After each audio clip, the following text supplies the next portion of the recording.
Alright, hello YouTuberverse. I'm gonna be driving here, in case you couldn't tell.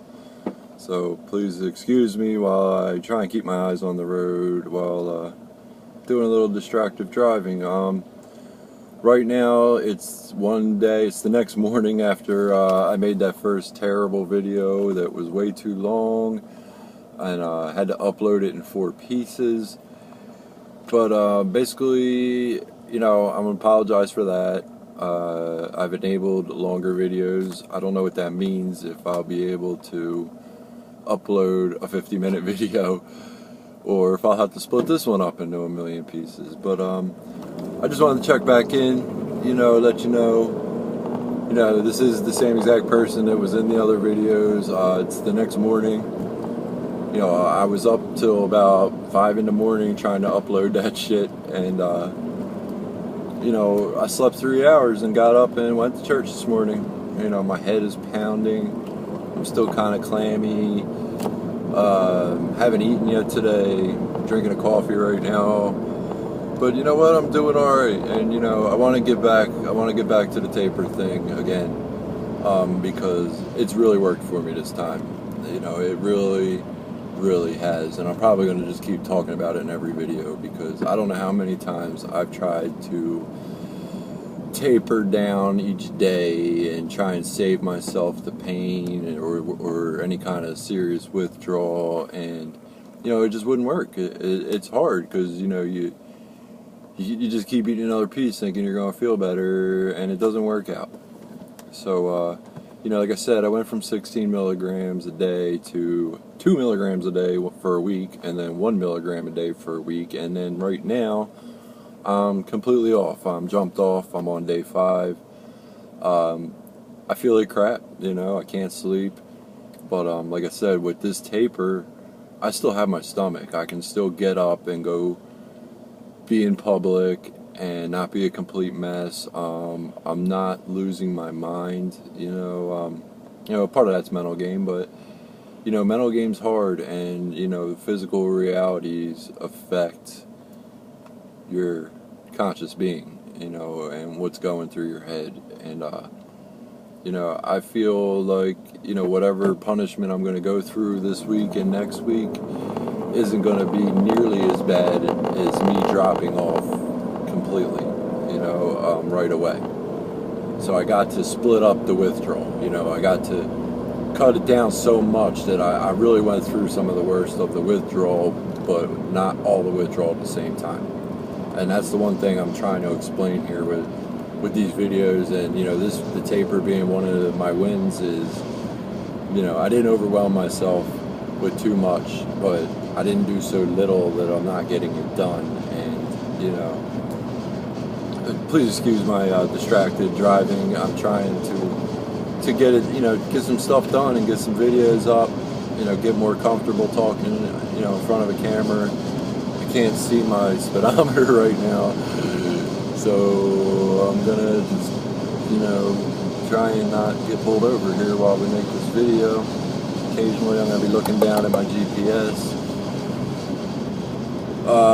Right now we're heading out to my mom's house in Ottsville, Pennsylvania. Goofy little town. Going out to meet my parents, talk to them. One thing that when you're in a bad place and you're on drugs or you're on subs and everything's disgusting. I swear. It's like what I talked about at the end of the video. We're going to talk about anxiety and depression at some point. I'm going to try and touch on it in this video, but another thing that's been working for me is I'm not pushing people away from me right now, and I think it's human nature to do that, especially when you're weak or, what's the word, man? I can't even think of it because my brain's fried, but compromised. When you're feeling compromised, you're in a compromising position. You don't want people to see you like that. You don't want people to see you hurting. You don't want people to see your weakness, your addiction. And I think that doesn't help at all. just like, you know, a lot of the other side effects of what we're going through here, you know, pushing people away is only going to serve to make stuff worse and make stuff harder. And, you know, I have a lot of issues, and I'm sure a lot of you do too. You know, I have issues with my parents, and, you know, and I have issues with ways I grew up, and, you know, you have those things in your head that just aren't ever going to go away, and you want to punish them by pushing them away or ignoring them or living your life without them. But I mean, the truth of the matter is, they're the only people that really give a shit whether you live or die, you know. And even though you might feel like they don't a lot of the time, they really do, you know. And they're the ones that are going to be in your corner, you know. You know, my dad passed away a couple of years ago, you know, and I miss him. I miss him to death, you know. And before he passed away, I was punishing him because he was drinking, you know. And I'm no better, you know. I'm sitting here addicted to drugs and mad at him. You know, I set rules for him about calling me when he's drunk. But you know, looking back, I don't feel that's the right answer, because now he's gone. I still love the guy, and he loved me, even though, you know, it hurt. And but I can't go back and fix that, you know. And I wish I would have been there for him more, you know. Even if he still continued down the path he went down, at least I wouldn't be looking back thinking, you know, I could have done something different. I could have worked harder to save him, you know. And that goes back to, you know, being mad at your family for not working harder to help you when you need it. You know, a lot of us feel like our parents aren't there for us when we really need them the most. And you know, we resent them for that, and we punish them for that by not talking to them or letting them know what's going on, or letting them help us. You know, so best advice there, you know, is be there. You know what, your mom or your dad wants to see you, go see them. You know, they're the ones that are going to want to see you get healthy. They're the ones that are going to tell you the truth. They're going to not tell you what you want to hear. They're going to tell you a bunch of shit you don't want to hear. But, you know, getting back to that cliche, you know, that's the kind of crap they're going to tell you. You know, they're going to keep repeating it to you. You know, you got to want to do it for yourself. You know, my dad wouldn't get sober for me or my brother or my mother or his mother or anybody else for that matter. I mean, and he never got sober because he couldn't do it for himself. You know, he kept finding excuses why. You know, why he's hurting, why he feels the way he does, and you know, how it's not fair the way people treat him. You know, and that's all something we got to get over, because if we don't, we'll just get grinded into the dust. You know, the world is a rough place. You know, nobody gives a shit about you. They really don't. They only care about themselves. It's like that old saying goes: a man can't save a man from drowning without risking drowning himself. You know, so you know, it's easy to get mad at people that aren't there for you when you really need them to be, or as much as you need them to be, or the way you want them to be. But you got to remember that too, that, you know, everybody's trying to survive, and everybody's going to try and help you the only way they know how. And you know, not everybody's professionals, okay? I mean, let's be honest. But you know, people in your life are temporary. I've learned that. You know, your friends, your neighbors, your schoolmates. You know, those people are all temporary. But you know, your brother, if you have it, your parents, your foster parents, your adopted parents, your step parents, you know, the people that love you are going to be in your life for your entire life. So, you know, don't push them away. Let them help you. You know, let them talk to them. Let them know what's going on. I mean, it seems like every time I talk to my mom, I pay the price, because she goes and tells everybody else, and that completely pisses me off every single time. But you know, this time I'm going to stop saying you know eventually. Just be patient. I'm driving. I can't think. Like, I am on day 5 of, you know, jumping off at 1 to 2 milligrams. And, you know, I was only on that level for a week or two.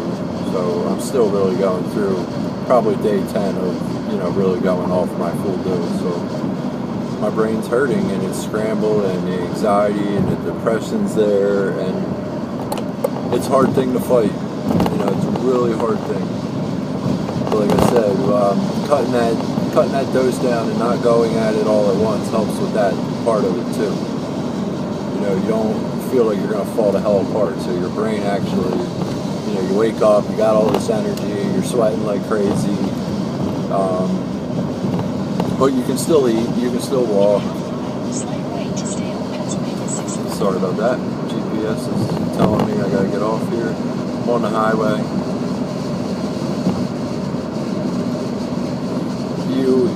You won't overwhelm yourself that way with cutting it down, and you'll really get inspired by the way you're feeling and the energy you have. And then, like I said, by the time I'm jumped all the way off, it was hitting me hard when I made that video. It's been hitting me hard all weekend. I'm not feeling. Oh, shut up. GPS. Blah blah blah. Well, like I said, it's been hitting me hard the past 3 days. It was really hitting me hard last night. But it's still not hitting me as hard as it could have, and that's very, very encouraging for me right now, as I know that, I've gone through 3/4 of the pain, and I only have 1/4 of the pain to go through, and then the rest of it's willpower. I've jumped clean off 16 milligrams before, and you can make it. You're gonna feel like shit, and everybody's different. Metabolism's different. Your situation's different. Everybody has that different situation. So, like I said, I'm trying to give these videos just to give my perspective. I'm not gonna say anything I'm doing is the way you should do it exactly. I don't believe in people preaching like that, because everybody feels a different way. And everybody's coming from a different place, and everybody has different issues, and different bodies. But I really, really think it will help. It helps so much when you feel like, hey, I can do this. Oh man, I'm getting beat up by withdrawal right now, but you know what? I can take this. I can sit here. I can make this dumb video while I drive my car. I can go stand in Sunday school at church and not look like a total schlub. Like, all this stuff has got me so pumped up. That's part of the not sleeping thing, because I'm so excited that everything is really working well, and the pendulum swings back and forth, and I'm sure I'll make a video in another couple of days where I'm probably crying like a little bitch, a little baby, because something didn't go my way, and the anxiety of my situation and the finances and the daily pressures that a person is under, especially when they're trying to support others, it's extreme, and when you feel physically compromised while doing stuff under all that pressure, like, it can really get to you, and I think that's one of the biggest ways I failed in the past is, being overwhelmed and feeling like I can't physically push hard enough to survive for me, my daughter, everything. The anxiety and the depression, that's something, I think we all have at a certain level. Happy people don't need drugs. Maybe I'm wrong. Like I said, like, comment, subscribe, complain. Tell me I'm an asshole, but people who are just naturally happy and haven't had a fucked up childhood, or don't have PTSD, or